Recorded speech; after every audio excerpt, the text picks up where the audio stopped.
For most of my life, peace didn't come from riches, it came from routine. From the smell of evening tea, the sound of my son's laughter echoing through these old walls. Daniel and his wife, Clara, lived with me after their wedding. We didn't have much, but we had each other. At least, that's what I believed. I often sat by the window, watching them dream aloud about a better life. I smiled.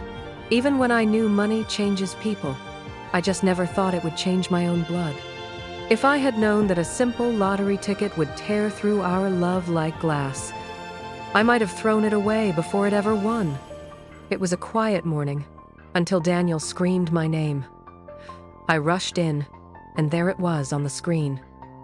Our numbers. Every single one of them. They'd won. A lifetime of security in one breath. They hugged, cried, promised we'd never have to worry again. For a moment, I believed it. I saw my son's joy, the same boy who once saved coins to buy me flowers on Mother's Day. But by nightfall, something had already shifted.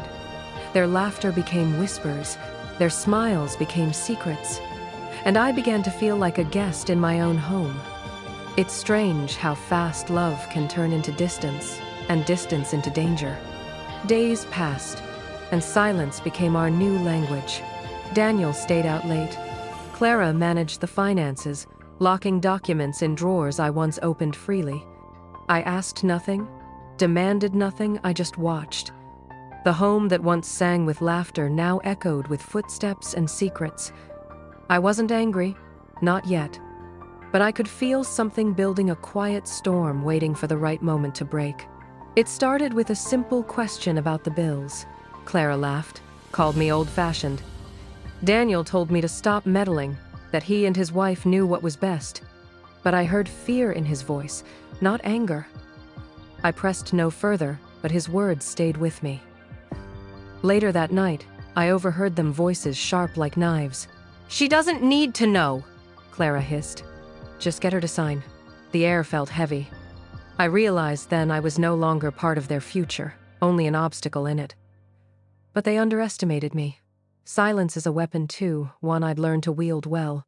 Next morning, they came to me with smiles too wide, papers too thick. Clara's voice was honey, sweet but heavy.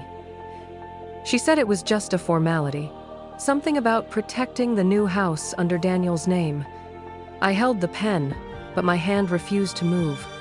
They looked at me differently that day, like I was no longer family, but a problem. Daniel sighed, his voice breaking. "Mom, if you loved me, you'd trust me." I looked at the paper again. My name, ready to vanish with one signature. I didn't sign. Instead, I smiled. And that frightened them more than any word could have. That night, I found their voices recorded on my phone by accident, or maybe fate. Plans to take my property, move me away. I listened once, then again, until my hands stopped shaking. I realized the only thing more dangerous than their greed was my silence.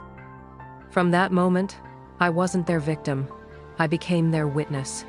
Days later, Clara burst into my room, beaming. They'd been invited to appear on a live TV show, a celebration of lottery winners. She wanted me there, to show how grateful I was. I agreed.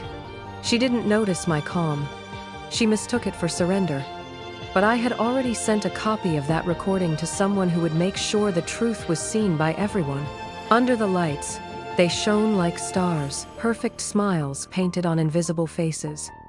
The host praised their generosity. They lied easily, speaking of love, unity, and family. I sat beside them, my silence louder than applause. The cameras turned to me. I said nothing. My moment wasn't to speak, but to reveal.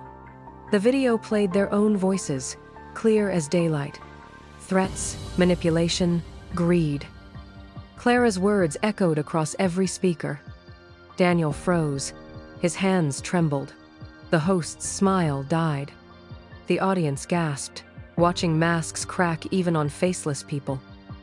The camera stayed on me, still and calm. I didn't say a word. I didn't need to.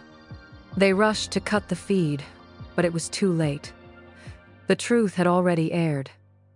In their search for fame, they found ruin. Money can buy comfort, but not character. I watched them shout, plead, blame each other, faceless forms collapsing under the weight of their own lies, and for the first time in months, I felt peace. I didn't win the lottery, but I found my freedom. I thought victory would feel loud. It didn't.